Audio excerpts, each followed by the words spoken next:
السلام عليكم ورحمة الله وبركاته. إن الحمد لله نحمده ونستعينه ونستغفره ونعوذ بالله من شرور أنفسنا وسيئات أعمالنا. من يهده الله فلا مضل له ومن يضلل فلا هادي له وأشهد أن لا إله إلا الله وحده لا شريك له وأشهد أن محمدا عبده ورسوله. يا أيها الذين آمنوا اتقوا الله حق تقاته ولا تموتن إلا وأنتم مسلمون.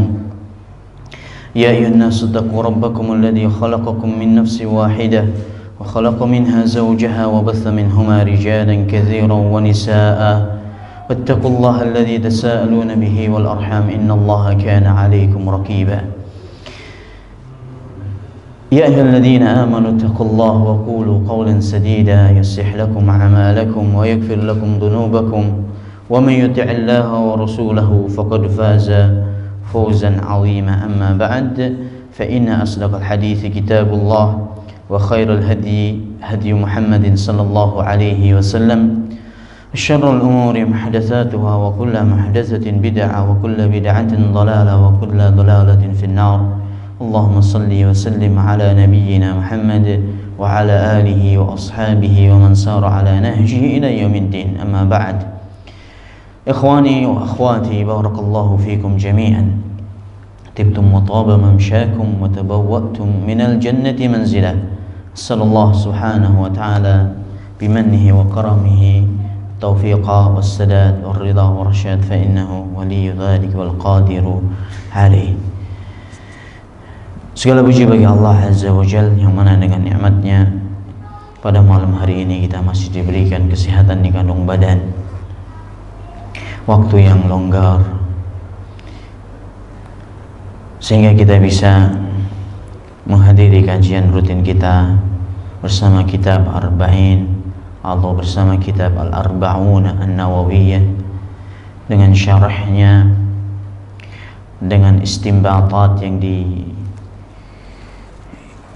oleh Syekh Al-Allamah Muhammad bin Salih Al-Utsaimin rahimahullah ta'ala rahmatan wasi'ah.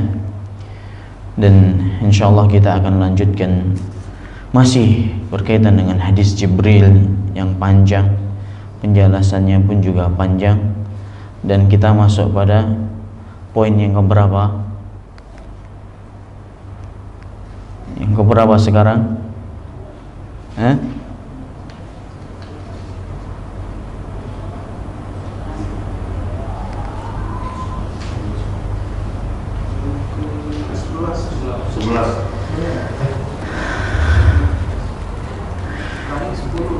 Taib, kita akan masuk ke poin yang ke-11 insyaallah. Mutiara ilmu hikmah yang bisa kita petik dari hadis Jibril yang panjang tentang rukun Islam dan rukun iman, dan juga tentang ihsan, dan menyebutkan sallallahu alaihi wasallam beberapa tanda-tanda hari kiamat.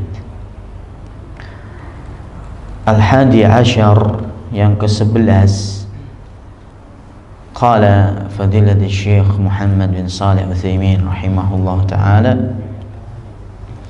wa anna ad-din la yakmulu illa bi syahadati anna Muhammadan Rasulullah wa huwa Muhammad bin Abdullah al-Qurashi al-Hashimi. ومن أراد تمام العلم بهذا الرسول الكريم فليقرأ القرآن وما تيسر من السنة وكتب التاريخ.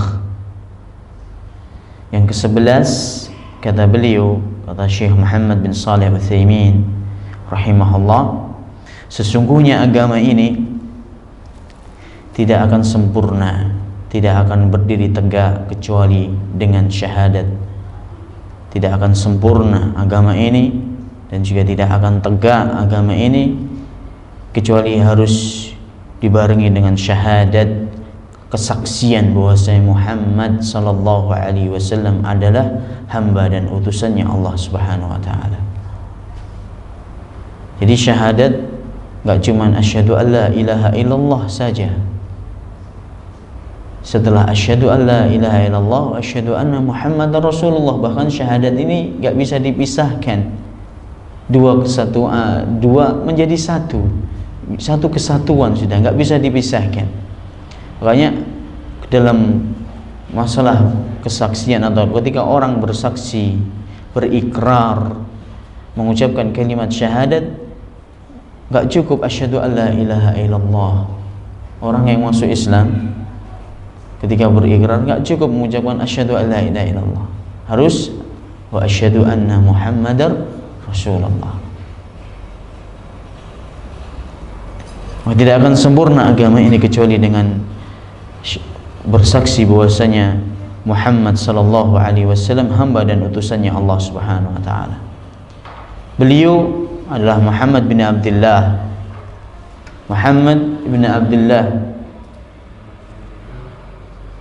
bin Abdul Muttalib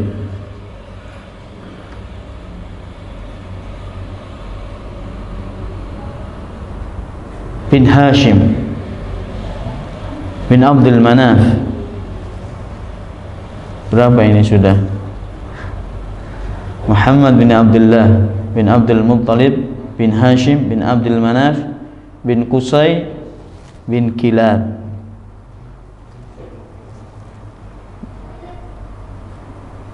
Masih panjang lagi sebenarnya. Bin Murrah bin Fihr, dan Fihr ini yang ketujuh ini, inilah Quraisy.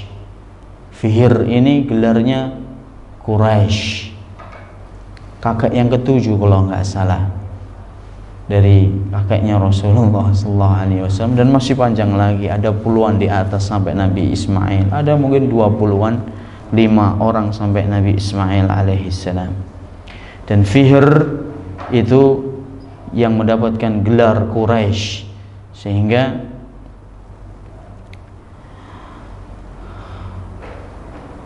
Quraisy inilah yang jadi kabilah terkenal di kota Makkah.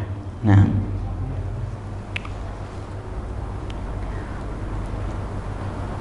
dan semuanya merujuk ke Quraisy ini.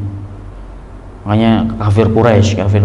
Quraisy itu sebenarnya adalah kakeknya Rasulullah SAW yang ketujuh, tapi namanya kakek yang ketujuh itu menurunkan banyak keturunan. Nah, kakek antum yang ketujuh antum tahu nggak?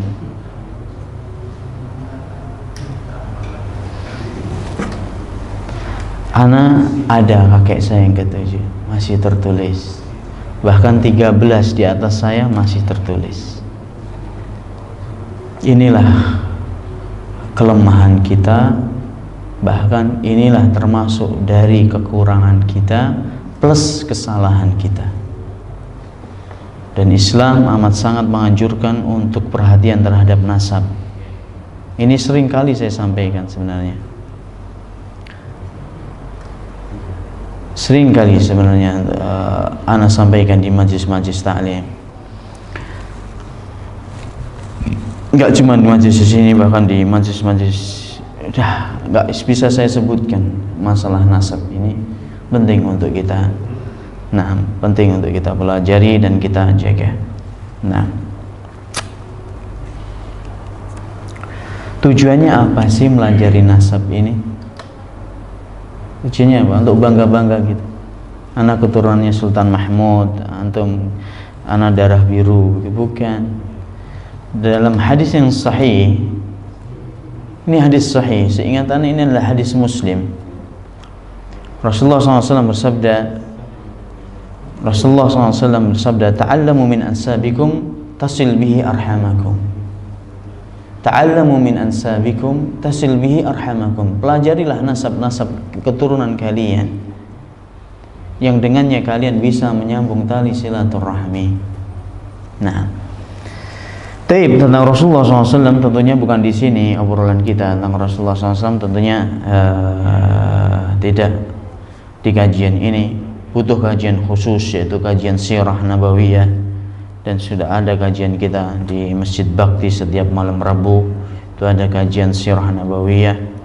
Dan juga kajian saya di Indralaya setiap sebulan sekali. Pekan yang keempat di sana juga membahas tentang Syama'il Muhammadiyah, sifat-sifat kepribadian dan akhlak Rasulullah Sallallahu Alaihi Wasallam. Ini secara khusus bahas secara khusus tentang masalah kepribadiannya Rasulullah Sallallahu Alaihi Wasallam. Apa yang beliau sukai, makanan apa yang beliau sukai, bagaimana beliau kalau berjalan, keberanian beliau, seperti itu, ketangkasan yang beliau lakukan dalam perang segala macam. Beliau kalau makan bareng siapa, kalau menikah berapa maharnya, hal-hal seperti yang kita pelajari. Dan ini penting sekali di zaman yang seperti ini, zaman yang terus terang generasi kita banyak dirusak oleh media-media yang ada. Allah musta'an, alaihi tukulan la haula wala quwata illa billah. Susah untuk menjadi teladan dan juga mencari teladan. Susah untuk menjadi teladan kita ini, untuk jadi teladan kita ini susah, teladan bagi anak-anak kita juga susah, dan susah juga mencari seorang teladan di zaman seperti ini. Guru yang semestinya digugu dan ditiru, tapi kenyataannya jauh panggang dari api, jauh dari harapan. Guru malah Allah musta'an. Banyaklah berita-berita yang gak enak didengar tentang guru-guru, kenyataan guru-guru kita di negeri yang tercinta ini. Dan Allah musta'an, bagaimana dia bisa mencetak generasi yang berakhlak, yang berkarakter katanya, padahal gurunya sendiri tidak berkarakter. Allah musta'an. La haula wala quwwata illa billah. Semoga pandemi ini menjadi istilahnya refleksi lah buat semuanya. Semuanya mawas diri, semuanya juga introspeksi diri, dan semuanya khair insyaallah, baik insyaallah. Jadi bukan di sini pembahasan tentang Rasulullah SAW, sudah dijelaskan dalam Al-Quran, dijelaskan dalam kitab sunnah, dijelaskan dalam kitab-kitab sejarah, dan tinggal kita melajarinya.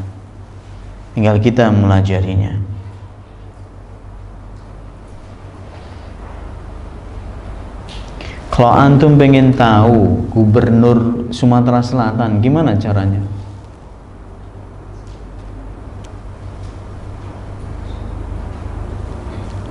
Kalau ana pengen tahu, buka di media sosial, cari Gubernur Sumatera Selatan, keluar biodata beliau. Kalau pengen tahu banyak, ya harus tahu sejarah beliau, background beliau, kehidupan beliau, begitu. Biar ada rasa cinta dan hormat kepada pemimpinnya. Ini nabi kita loh, ikhwan. Nama ayahnya aja kita nggak tahu. Maaf loh ya, lucu kan? Bukan lucu ini sebenarnya, menyakitkan, menghinakan diri kita sebenarnya. Tapi kita nggak merasa kok diri kita itu terhinakan. Terhinakan, Allah musta'an. Nama nabi kita, bapaknya aja nggak tahu kita, apalagi kakeknya gitu loh, nggak tahu. Lahirnya kapan nggak tahu. Terus sifat-sifat beliau nggak tahu. Bagaimana cara beribadah beliau, sholat, wudunya bagaimana nggak tahu. Bagaimana haji dan umrohnya nggak tahu. Terus gimana mengatasnamakan kita ini cinta kepada siapa? Rasulullah SAW. Istrinya nggak tahu, nama-nama istrinya nggak tahu, anaknya nggak tahu. Ya semuanya nggak tahu. Terus gimana kita mau kenal Nabi kita Sallallahu Alaihi Wasallam? Biar rasa cinta ini ada, itu gimana caranya? Coba jamaah ini perlu difikirkan sebelum kita dijemput COVID loh. Maksudnya sebelum ajal ini menjemput loh. Kita harus tahu Nabi kita ini dari dekat, akhlak dan kepribadian beliau itu bagaimana, muamalah beliau sehari-hari bersama istri dan anak-anaknya. Ini perlu kita pelajari. Jadi jangan kita tahunya Islam itu cuma yes kayak gini aja. Nanti kalau hari lahirnya diperingati, udah itu sudah tanda cinta. Tidak bisa seperti itu. Kita pelajari sirahnya beliau benar-benar dari dekat. Sebenarnya buku sirah ini, maaf loh ya, buku sirah itu tidak mesti harus duduk dengan ustadz hadir di kajian sirah nabawiyah. Buku sirah itu bisa kita baca sendiri. Pelajaran yang mudah sebenarnya ini, pelajaran yang ringan sebenarnya. Bukan seperti akidah, bukan seperti tafsir, bukan seperti hadis seperti ini, bukan seperti membahas kitab nahwu, sharaf, balaghah, ma'ani, bayan, badi'. Itu harus dengan guru. Kok sirah enggak? Baca aja setelah. Yang jelas bukunya yang recommended, gitu aja. Dibaca.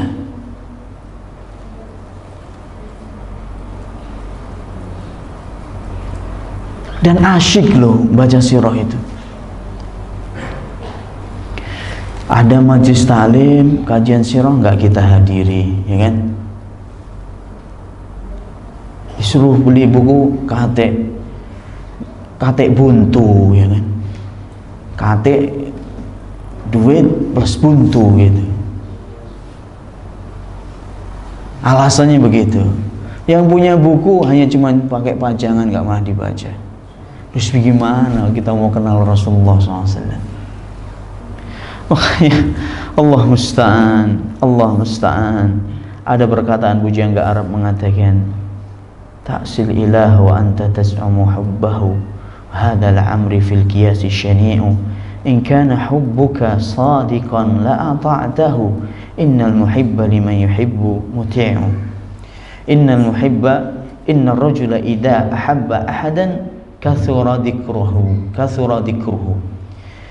Kau mengatakan cinta kepada Allah, cinta kepada Rasulullah SAW, tapi engkau menyelisihi beliau, tapi engkau nggak kenal syariatnya, tapi engkau nggak tahu petunjuk dan sunnahnya beliau Sallallahu Alaihi Wasallam, bahkan cenderung menyelisihi. La haula wala quwwata illa billah. Wallah, kata pujangga Arab ini, demi Allah, ini benar-benar sebuah pengkiasan yang amat sangat buruk, gambaran yang amat sangat jelek, pengakuan yang dusta yang nggak bisa diterima.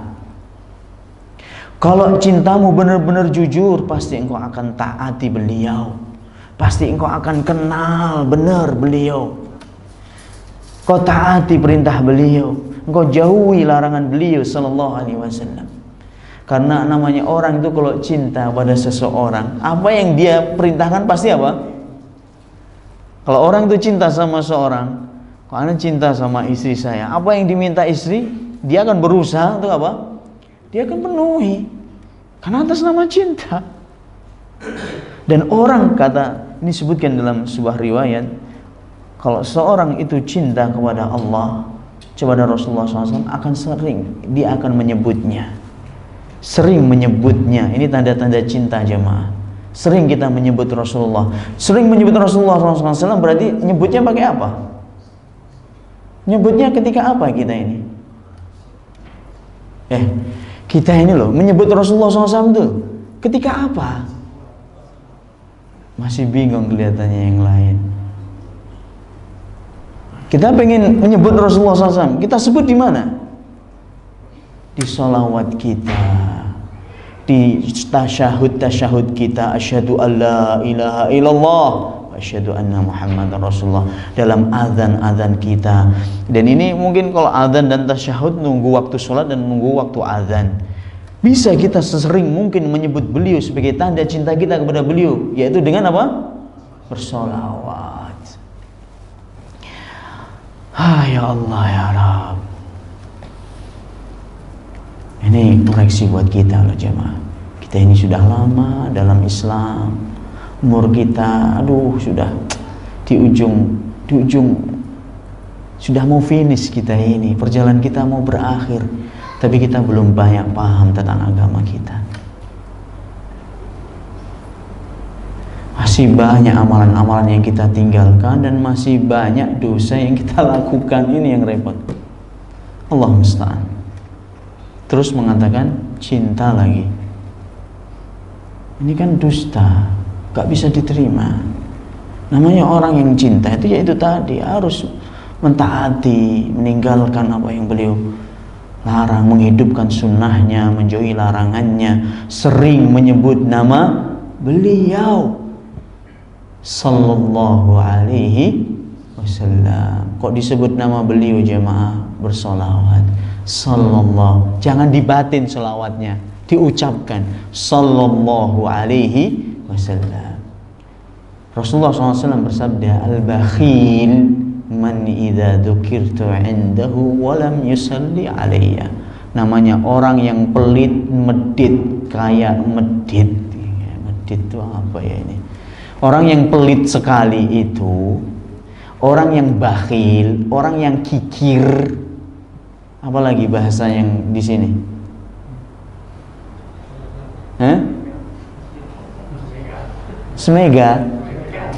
Cemekean, pelit itu ya. Orang yang paling cemekean, ini bahasa Arab ini. Kan ini anak sering katakan orang Palembang itu suku yang paling dekat dengan Arab. Dan antum harus bangga sebenarnya, tinggal lisannya aja yang belum berubah. Paling dekat dengan Arab. Jujur aja, adat istiadat, makanannya saya lihat, orang-orangnya, peringai-peringainya dekat sekali dengan peringai orang Arab. Cuman bedanya satu, lisannya aja yang masih kate, audio, kage. Nah, ini yang harus dirubah, pakai bahasa Arab gitu. Itu aja bedanya. Orang yang paling pelit, kata Rasulullah SAW, apabila namaku disebut tapi nggak bersolawat kepada aku. Ini hadisnya sahih. Rasulullah SAW bersabda, makanya orang yang sering mempelajari hadisnya Rasulullah SAW akan sering bersolawat kepada beliau. Dan ini enaknya, keistimewaan, kelebihan, keutamaan yang disandang oleh ahlul hadis, orang-orang yang amat sangat perhatian dengan hadis-hadisnya Rasulullah sallallahu alaihi wasallam, karena akan sering menyebut nama beliau. Tapi kok disebut, ya jangan diam, harus bersolawat. Man shalla alayya salatan wahidatan sallallahu alaihi biha asyra. Rasulullah SAW bersabda, barang siapa yang bersolawat kepadaku sekali aja, Allah akan balas, Allah akan ganjar untuk orang tersebut solawat 10 kali lipat. Solawat dari Allah Subhanahu Wa Taala untuk hambanya, yaitu apa maksudnya? As-sanaul hasan, puji-pujian yang Allah berikan kepada hamba tersebut. Jadi dipuji benar-benar setinggi-tingginya hamba ini. Dan solawatnya Allah untuk hambanya gak cuma pujian, itu rahmatnya Allah, ridhonya Allah, dan juga ampunannya Allah Subhanahu Wa Taala untuk hamba tersebut. Bayangin 10 kali sallallahu alaihi wasallam. Nah, sahabat itu jamaah, ini pentingnya kita sholawat ya, karena ini membahas tentang Rasulullah SAW, biar tambah cinta gitu loh. Jadi kalau orang tuh cinta kepada Rasulullah SAW, ketika anak tegur, Pak kenapa jenggotnya dipotong Pak? Risih aku, gak galak aku Pak Ustadz. Tapi Rasulullah SAW menganjurkan kita untuk memanjangkan dan melihara jenggot kita. Namanya orang kalau sudah cinta dan besar pengagungannya kepada orang yang dia cintai, ketika mendengar Rasulullah SAW menganjurkan kita untuk memanjangkan jenggot, langsung sami'na wa ata'na. Itu pentingnya kita itu kenal dengan Rasulullah SAW lebih dekat. Kenapa kita itu sering lalai? Kenapa sering nafsu itu menguasai diri kita? Kenapa sih kelalaian demi kelalaian, kelupaan demi kelupaan itu dominan pada diri kita? Dosa demi dosa menguasai diri kita.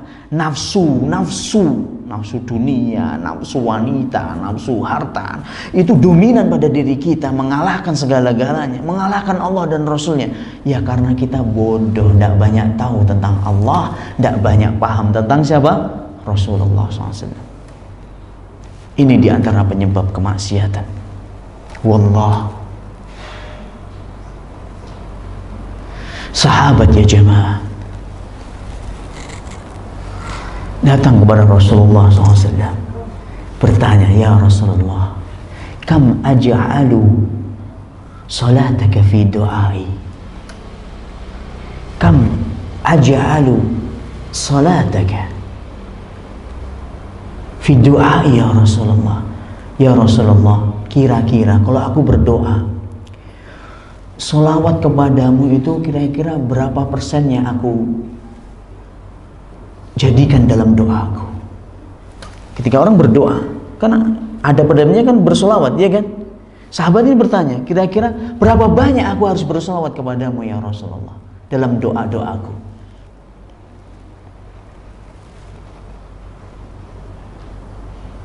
Ajaluka sulus, Rasulullah SAW, ma syi'ta fa in zidta fa khairun lak. Terserah kamu, tapi kalau engkau berbanyak itu lebih baik. Sahabat ini bertanya, aku jadikan sepertiga dari doaku. Sepertiga dari doaku. Jadi doa ini sepertiganya apa? Sholawat. Rasulullah SAW menjawab, ma syi'ta, terserah engkau. Wa in zidta fa khairun lak. Tapi kalau engkau tambahi itu lebih baik.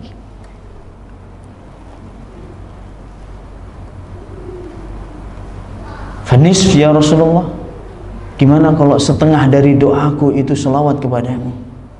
Dijawab lagi sama Rasulullah SAW, masya in zidta fa khairan lak. Terserah engkau, tapi kalau engkau mau tambahi itu lebih bagus. Fasulusain, 2/3 kan lebih dari setengah. Rasulullah SAW jawab lagi, terserah kamu, tapi kalau engkau tambahi itu lebih bagus. Sahabat, wa kaifa idza aj'alu salataka kulluha fi du'ai, aj'alu salata 'alaika kulluha fi du'ai. Ya Rasulullah, bagaimana kalau aku jadikan doaku semuanya ini isinya dari ujung ke ujung sampai penutupan itu semuanya salawat kepadamu? Apa kata Rasulullah SAW? Idan tukfar dhanbuk, idan tukfa hammuk, wa tukfar dhanbuk. Kalau begitu, kata Rasulullah SAW, kalau doamu semuanya isinya sholawat kepadaku, berarti Allah akan mencukupi segala yang kau khawatirkan, dan Allah akan mengampuni dosamu.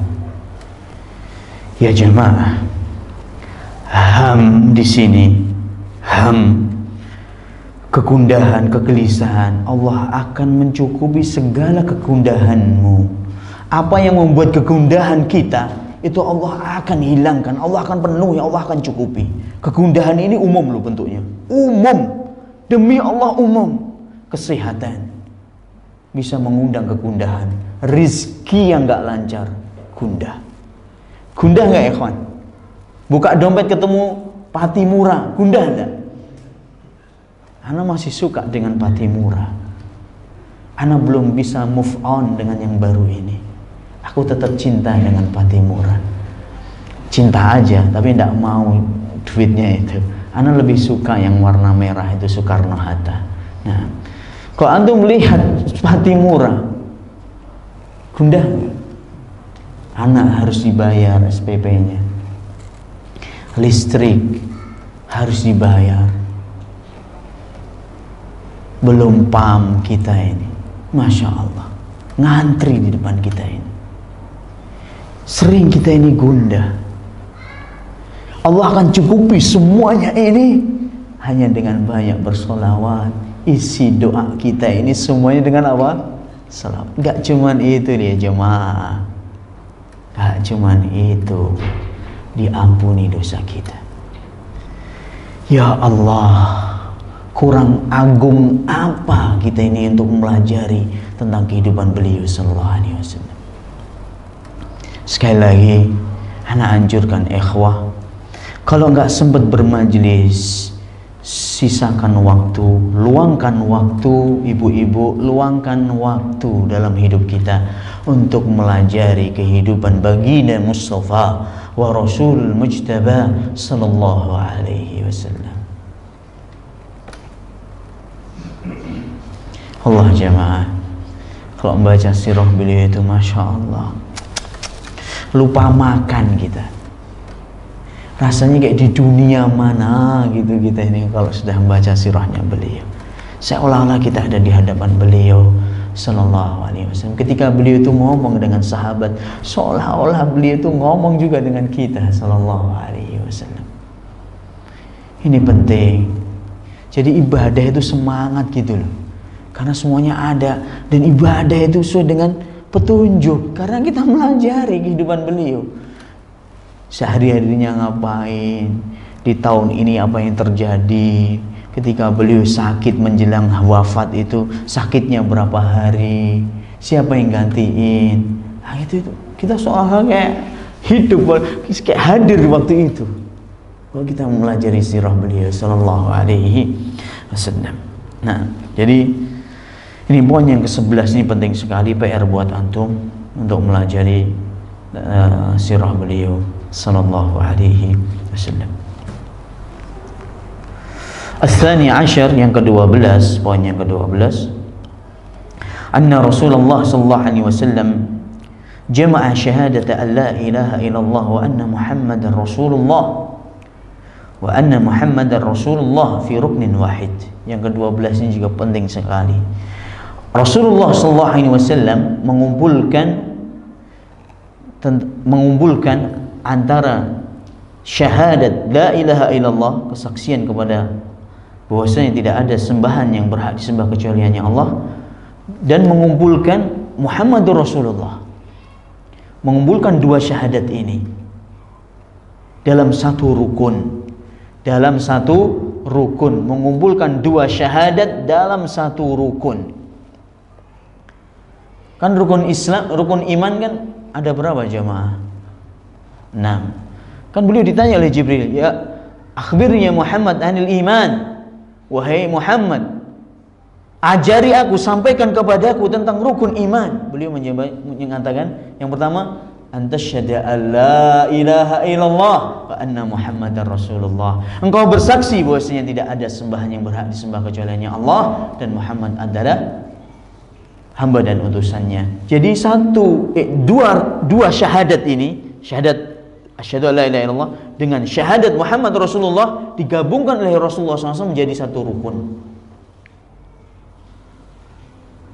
Wa dzalika li'anna al-ibadah, ini menunjukkan, ini pentingnya, ya subhanallah ya jemaah, ini menunjukkan bahwasanya ibadah itu tidak akan sempurna kecuali dengan dua hal, dengan dua syarat di atas.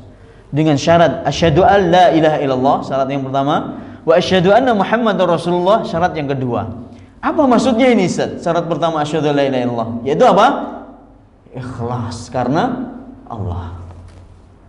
Yang kedua, syaratnya asyhadu anna Muhammadar Rasulullah, yaitu dengan mengikuti, ittiba, mengikuti, setia mengikuti Nabi kita Muhammad sallallahu alaihi wasallam, mengikuti petunjuknya beliau sallallahu alaihi wasallam.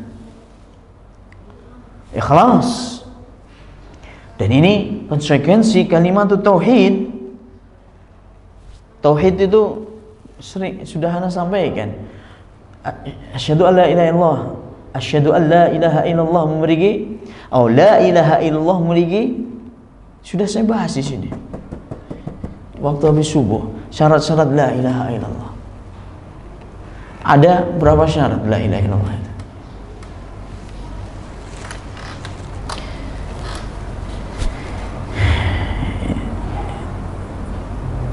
Saya bahas ini kemarin di masjid di belakang Harper itu.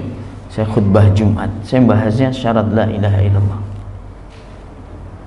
Dan ini sudah saya sampaikan di sini juga kalau salah.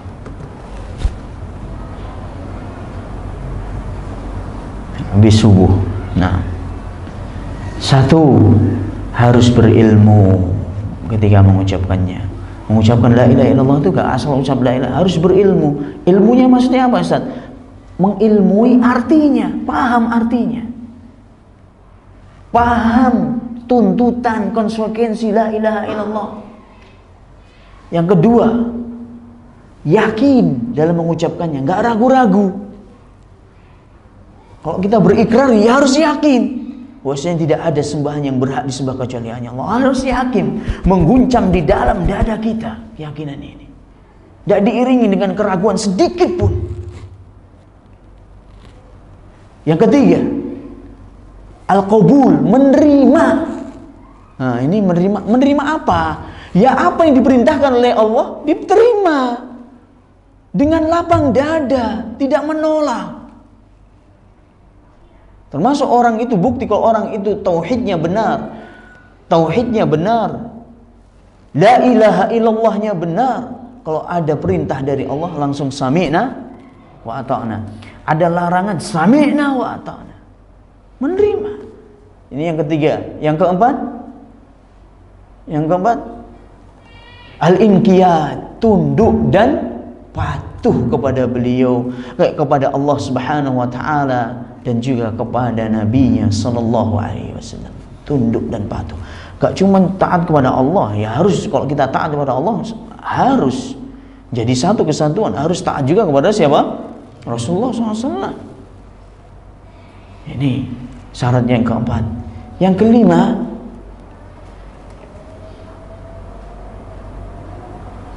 al-inqiyad, cinta, al-mahabbah, cinta dengan kalimat ini, cinta dengan namanya orang itu yang beriman, benar-benar beriman, itu cinta kepada Allah, cinta kepada Rasulullah, cinta kepada syariatnya Allah. Bukan jadi barang ejekan, syariat diejek-ejek. Kamu jenggotan kayak kambing aja, kayak kambing bendot lagi. Tahu kambing bendot? Kambing pejantan itu lah. Kalau itu bahasa Prancisnya itu kambing bendot. Atau bahasa Jerman terserahlah. Nah, bukan bahasa Jawa loh ini bahasa Jerman. Cecere kauman. Nah, sampean kok kayak kambing bendot toh mas, masya Allah. Celana cingkrang gantung kebanjiran toh antum. Istrinya candaran, oh istrinya teroris. Jadi bahan ejekan.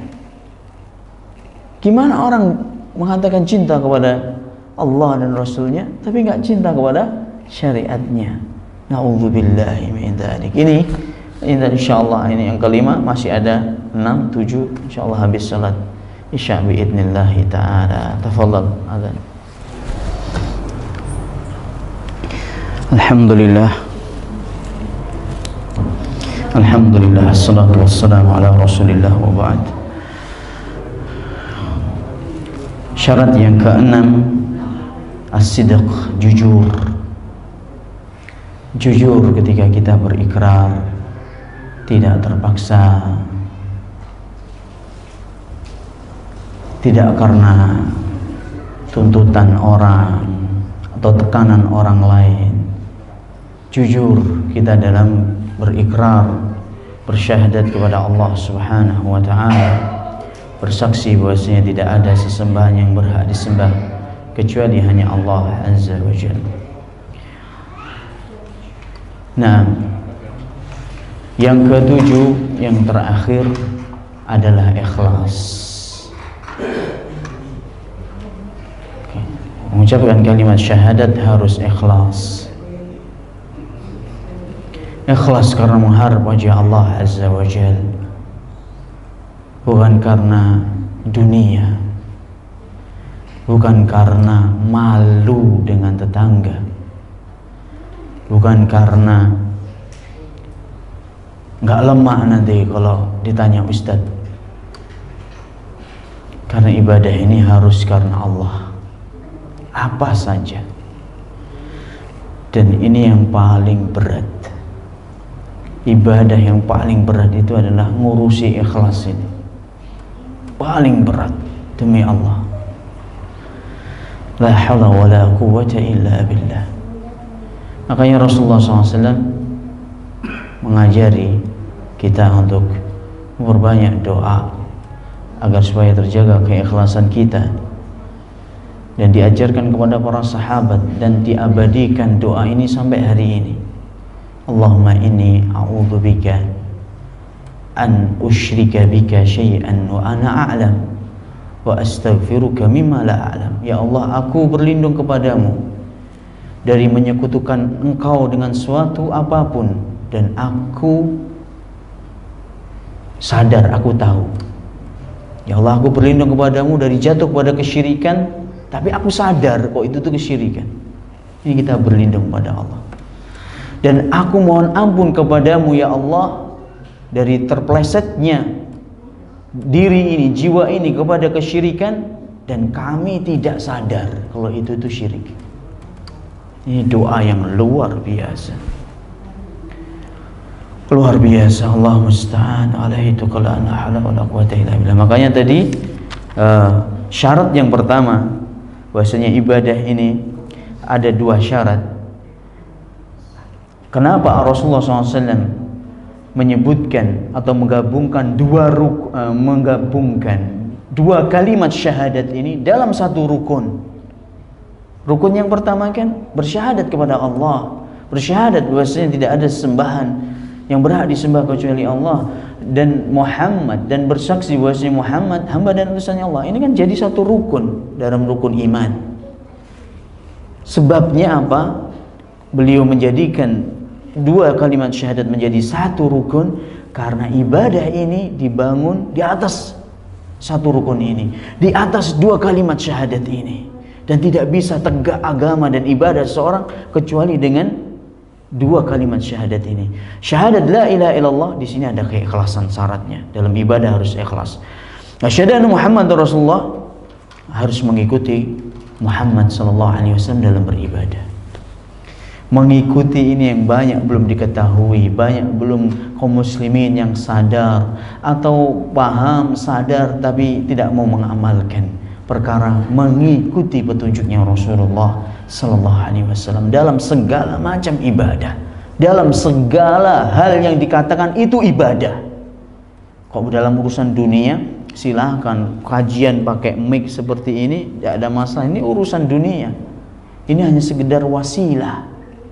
Wasilah itu tahu ya, dah bahasa Indonesia wasilah itu sarana prasarana, dan sarana prasarana itu tergantung dari tujuannya. HP sarana, tergantung dari tujuan kita beli HP. Kok tujuannya untuk ngechat cewek, ya haram Anda beli HP. Nipu orang, haram beli HP, tujuannya untuk nipu.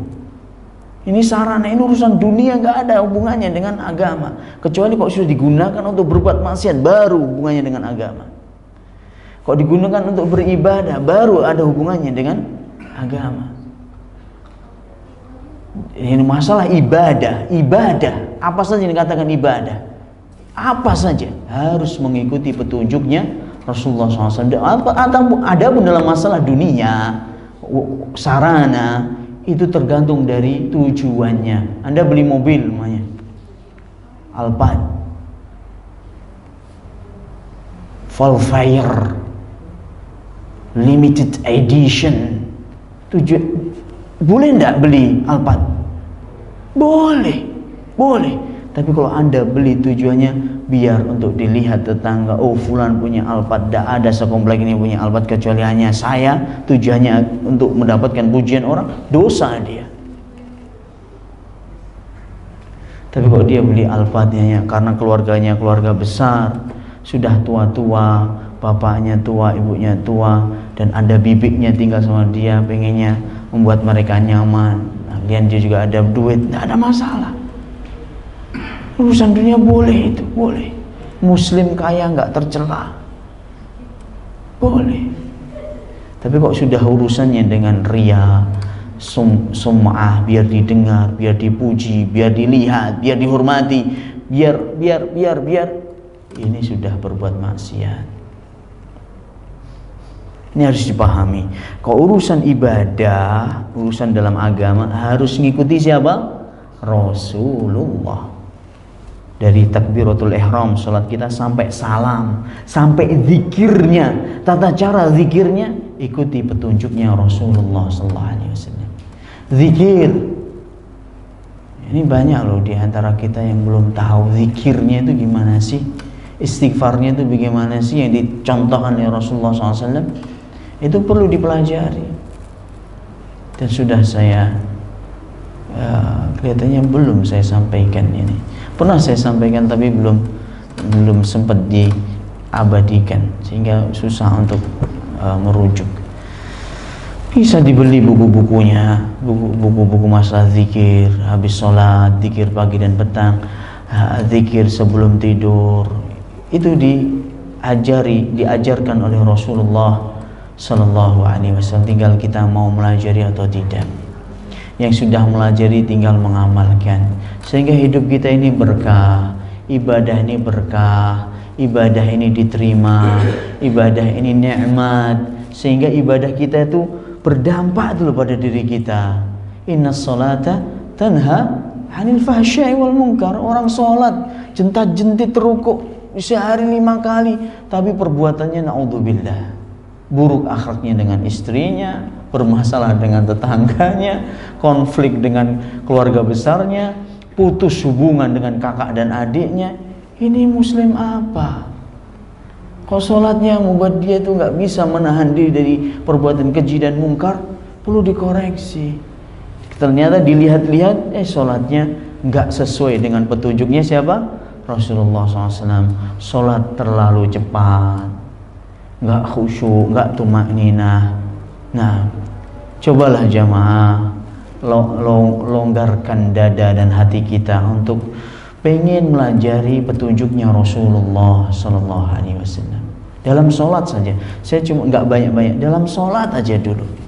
Ini yang dengar ucapan saya baik di dalam masjid ataupun di luar masjid, karena ini kalau saya kajian seperti ini di Saudi Arabia, saya udah di penjara, Pak. Kenapa? Karena suaranya keluar dari luar masjid. Di Saudi nggak boleh kayak gitu. Kalau di sini aman-aman aja ya. Nah, bahkan nggak cuma suara kajian yang keluar ini, masya Allah. Sebagian masjid, kalau di masjid saya itu sampai ada musik juga keluar juga. La haula wala quwwata illa billah. Alhamdulillah. Ya udah, yang dengar suara saya, cobalah direnungi ibadah kita. Hidup ini loh direnungi. Kita mikir sekali lagi, mikir tentang diri kita ini.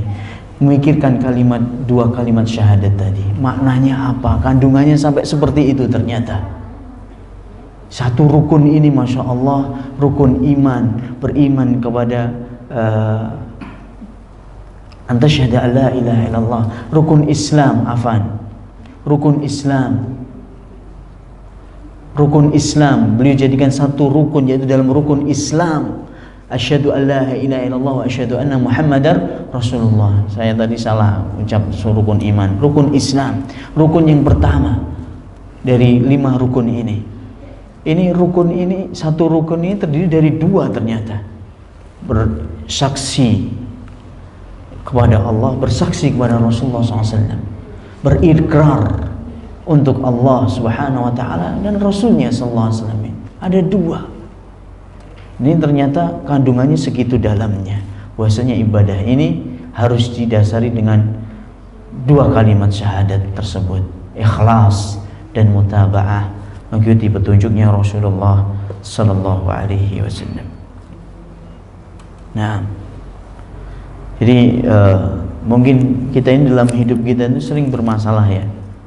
Suntuk, istri banyak ngomel, yang umat suaminya angkuh, nggak asyik lagi suaminya. Ini bahasa apa nggak asyik ini? Nggak romantis lagi. Ketemu istri mukanya muka berak,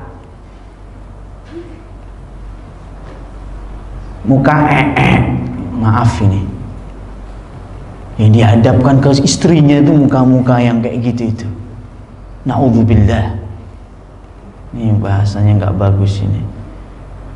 Dan bingung saya mau mengatakan pakai muka apa. Ini bahasa TNI, bapak-bapak dan ibu-ibu. TNI itu sekarang haram hukumnya di TNI bermuka berak.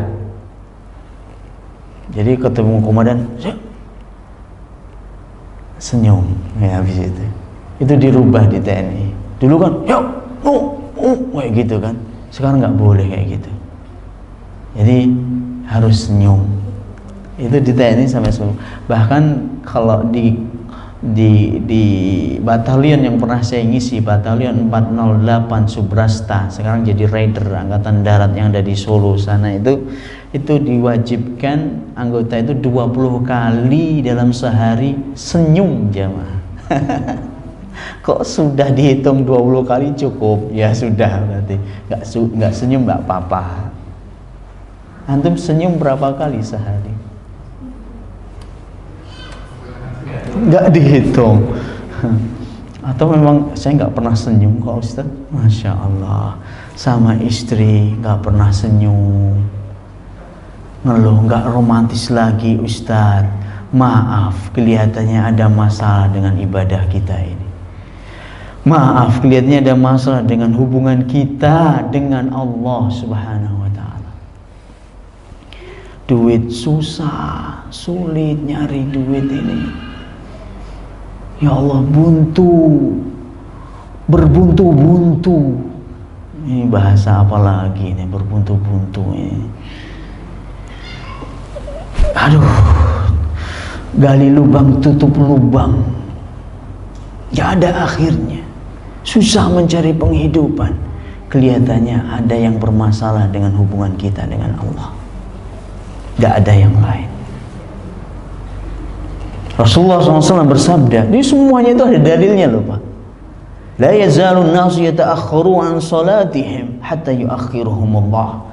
Apabila seorang itu senantiasa mengakhir dan menunda-nunda solatnya, sering terlambat solat berjamaah, maka Allah akan tunda urusannya. Maka Allah akan tunda urusan tersebut. Waktu dan jatahnya dapat duit, gak dapat duit Pak. Waktunya gajian, gak gajian. Siapa yang menjamin kita ini akan gajian terus Pak? Saya doakan semoga orang-orang yang bergaji di negeri ini terus lancar gajinya dari negara. Karena takut kalau tiba-tiba negara gak bisa gaji. La haula wala quwata illa billah. Saya bukan digaji oleh negara loh Pak. Cukuplah kita yang gaji Allah Subhanahu wa ta'ala. Rasulullah SAW mengatakan, tafarraq li ibadatika, tafarraq fi ibadatika,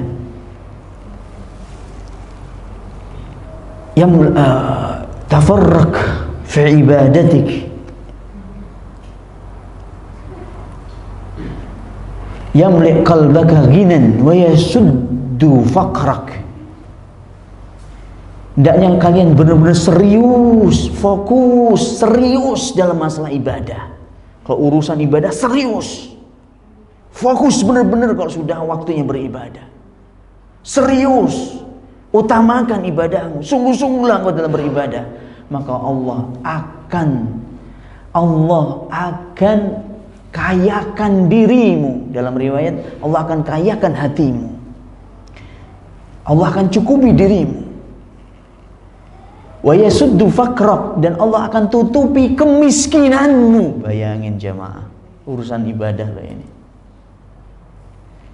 Wa illam taf'al, tapi kalau engkau enggak lakukan itu, enggak sungguh-sungguh kau beribadah pada Allah, yamla qalbaka syughlan wa la yasuddu faqrak, maka Allah akan isi penuhi hatimu dengan kesibukan-kesibukan dunia yang melalaikanmu.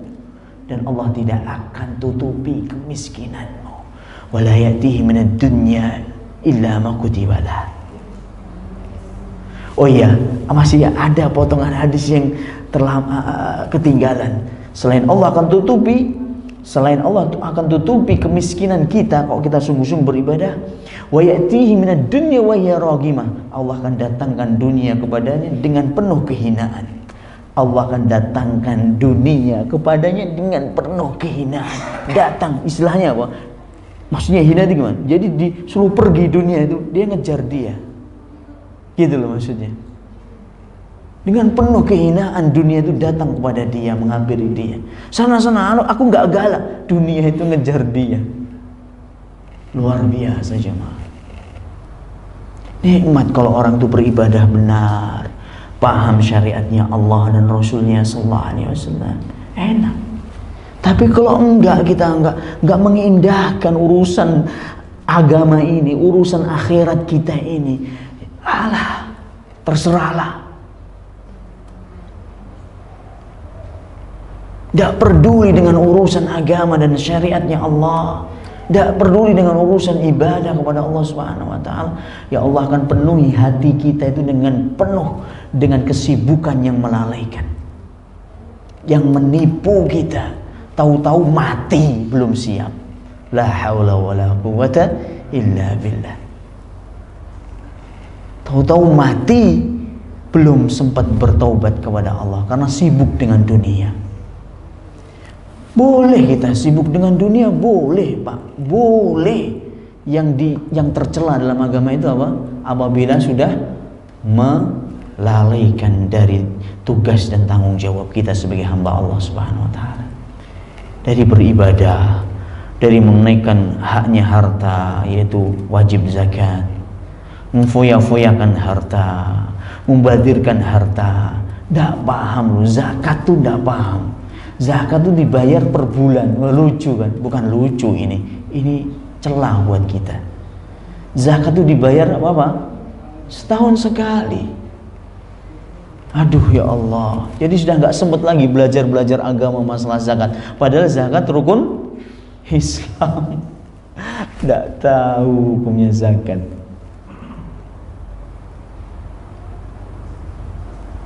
Nggak sempat lagi belajar itu.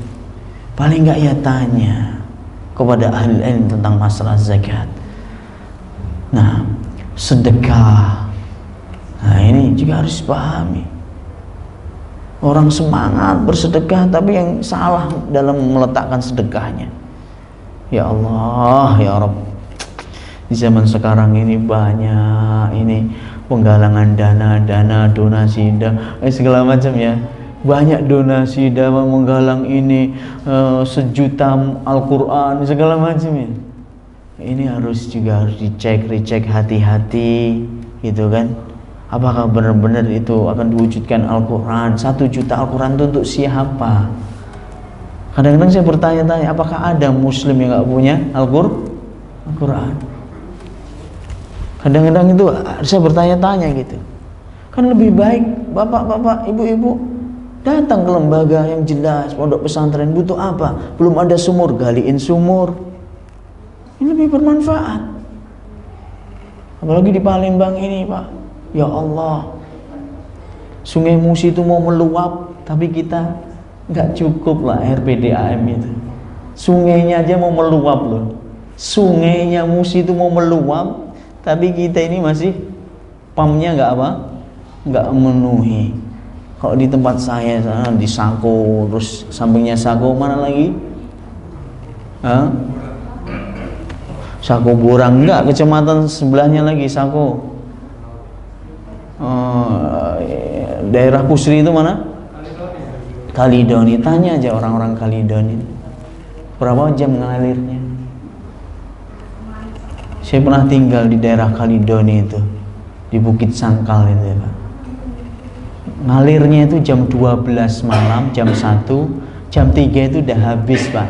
Jam 1 malam, jam 3 habis. Alhamdulillah, ana bersyukurnya apa? Menuntut anak harus bangun malam. Masya Allah. Anak syukurnya di situ. Jadi terus bangun malam, saya nyolokin mesin airnya, habis itu tunggu sambil sholat. Masya Allah.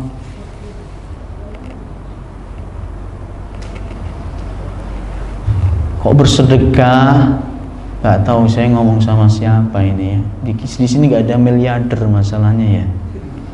Ada triliuner gitu ya.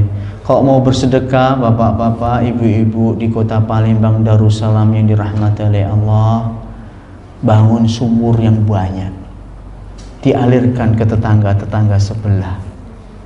Ini anak anjurkan. Kok perlu sang paralon lagi lah, izin sama pemerintah, dukung pemerintah kita. Butuh apa?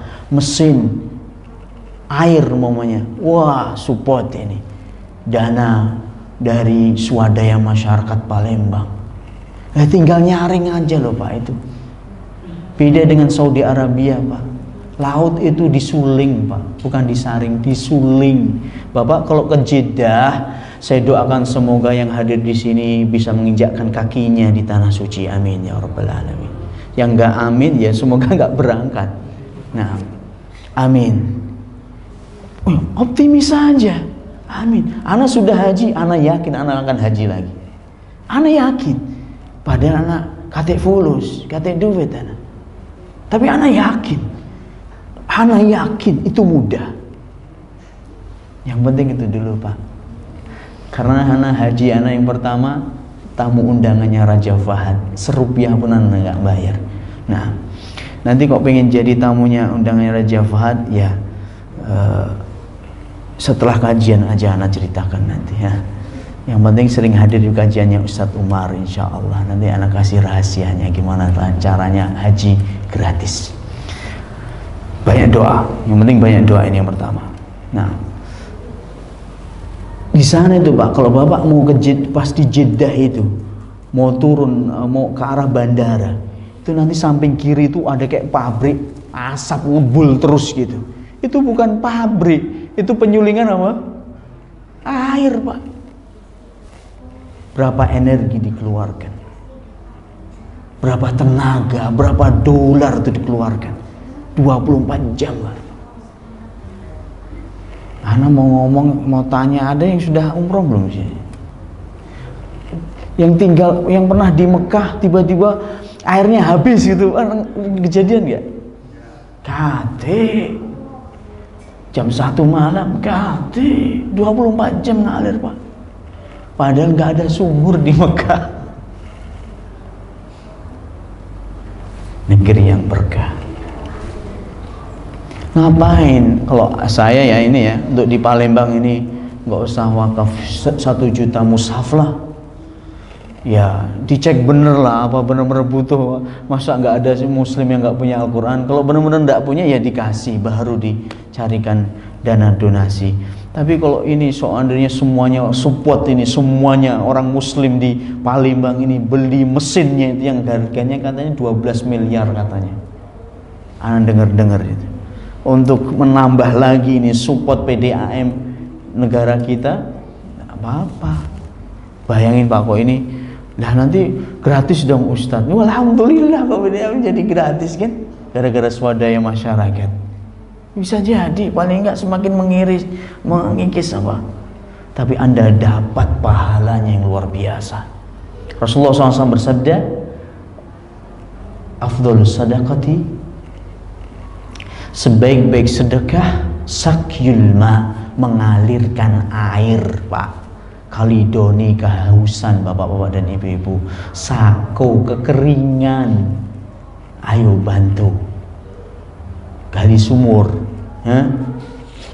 Silakan gali sumur kok bisa, untuk umum gitu. Ini bicara masalah sedekah loh ini. Orang semangat sedekah ini tahu-tahu duitnya dibawa ustadznya. Aduh, kasus lagi ya Allah. Ada ustadz suruh jamaahnya jualin rokok loh ya Allah ya Rabbi, ya Allah ya Allah. Ya Allah ya Allah, kena lockdown Covid kelihatannya ya. Iya. Ya Allah, kena pandemi ini ustadznya ya Allah. La haula wala quwata illa billah, sampai urusannya panjang. Ya baris krim juga, la haula wala quwata illa billah. Astagfirullahaladzim. Hati-hati bapak-bapak dalam masalah duit ini, manajemen duit ini benar-benar gunakan syariatnya Allah dan Rasulnya. Nah, masalah sedekah, masalah zakat harus benar-benar sesuai dengan anjuran tuntunannya Allah dan Rasulnya Sallallahu Alaihi Wasallam. Itu tadi PR sebenarnya. Masalah sholat tadi diperbaiki, dan banyak sebenarnya obrolan masalah sholat ini panjang, dan ya semoga Allah Subhanahu Wa Taala memanjangkan umur kita dan memperbaiki ibadah kita. Amin ya Rabbal Alamin. Dan Allah tutup kehidupan kita dengan husnul khatimah, Ada pertanyaan sebelum anak tutup? Kalau enggak anak tutup.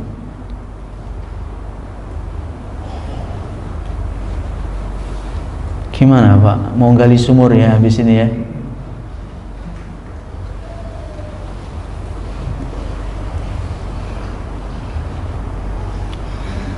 طيب سبحانك اللهم وبحمدك أشهد أن لا إله إلا أنت أستغفرك وأتوب إليك وآخر دعوانا أن الحمد لله رب العالمين السلام عليكم ورحمة الله وبركاته